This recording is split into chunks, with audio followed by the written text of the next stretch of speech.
मुझे अपने मन को वश में करना है। तो जिस आदमी को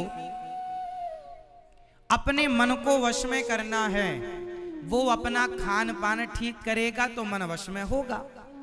और जिसे मन को वश में, कुछ लोग तो मन को और उत्तेजित करना चाहते हैं, पता है आपको। कुछ लोग तो ड्रग्स लेते, ड्रग वगैरह लेते, भगवान जाने क्या होता है। मैंने सुना है क्या होता है वो एक अभी हीरो का लड़का नहीं पकड़ा गया था, आप सुपर डुपर स्टार कहते हो, उन महाशय का बेटा, क्या बोलते हैं उसको, अफीम चरस, गांजा अफीम चरस।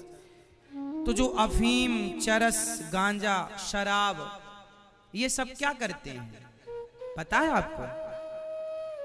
जो अच्छे सच्चे लोग होते हैं वो शराब, बीड़ी, तंबाकू, गांजा, नशा से बचते हैं। क्यों?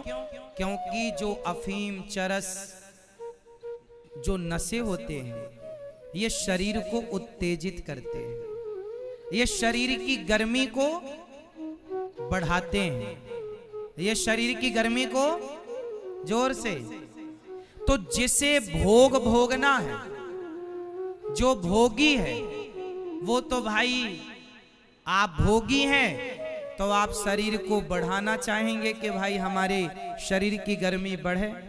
पर जो योगी हैं वो तो अपने शरीर को शांत करना चाहते हैं। तो जब शरीर को, मन को शांत करना है तो खान पान हमें वही खाना है जिससे हमारे मन को और हमारे तन को शांति मिले।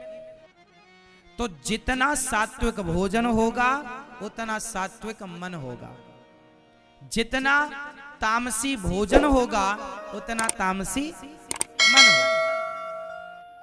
क्योंकि जैसा अन्न वैसा, अन्न से मन का पूरा संबंध है। इसलिए बड़े बड़े साधु संत ऋषि मुनि ये जंगलों में पत्तियां खा खा के रहते हैं। क्यों?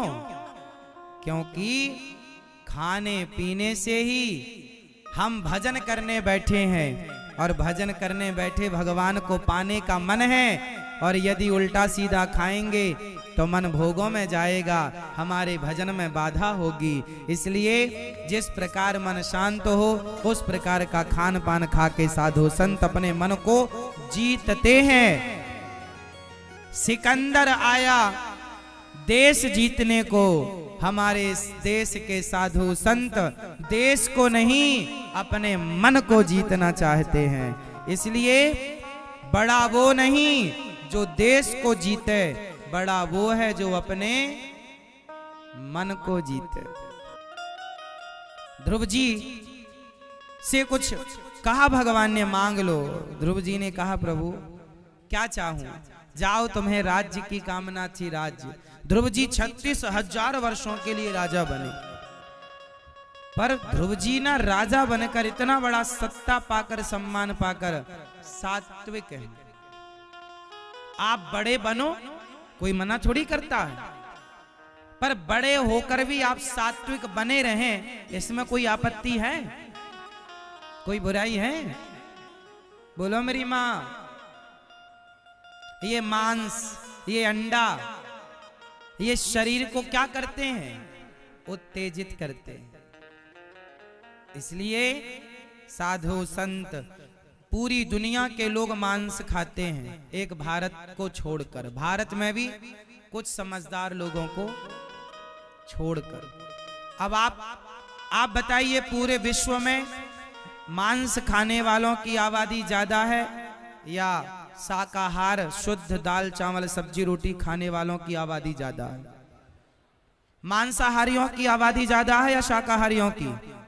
जोर से बताना। किसकी आबादी ज्यादा है? मांसाहारियों की आबादी ज्यादा है। मांस खाने वालों की आबादी हमारे भारत में, पूरे विश्व में आप देख लो, भारत के सिवा दुनिया के किसी देश में शाकाहार होता ही नहीं। पूरी दुनिया मांस पर निर्भर है। भारत में भी मांस खाया जाता है, पर मुट्ठी भर लोगों को छोड़कर। जरा से लोग बचे हैं हाँ या ना? अब ये बताओ, आप सवाल कर सकते हैं कि महाराज जी जब पूरी दुनिया मांस खा रही है तो ये हिंदू लोग, ये सनातनी, केवल सनातनी लोग मांस नहीं खाते, जो शुद्ध सनातनी होगा वो मांस नहीं खाएगा, बाकी जो कहे सनातनी पर मांस खाए तो भैया कैसे सनातनी हो तुम? अब सवाल ये खड़ा हुआ, जब पूरी दुनिया मांस खा रही है तो फिर हिंदू लोग मांस क्यों नहीं खाते? क्या कारण है? एक बात बताएं मेरी मां, ये बात बड़ी गहरी है। इस सवाल का उत्तर, इस प्रश्न का उत्तर सब नहीं दे पाएंगे। इस प्रश्न का उत्तर देने के लिए डूबना पड़ेगा।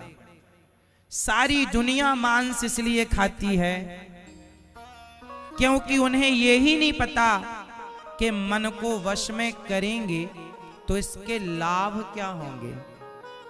उन्हें तो ये लगता है ना कि मांस खाओ, उल्टी चीजें खाओ, शरीर और उत्तेजित होगा।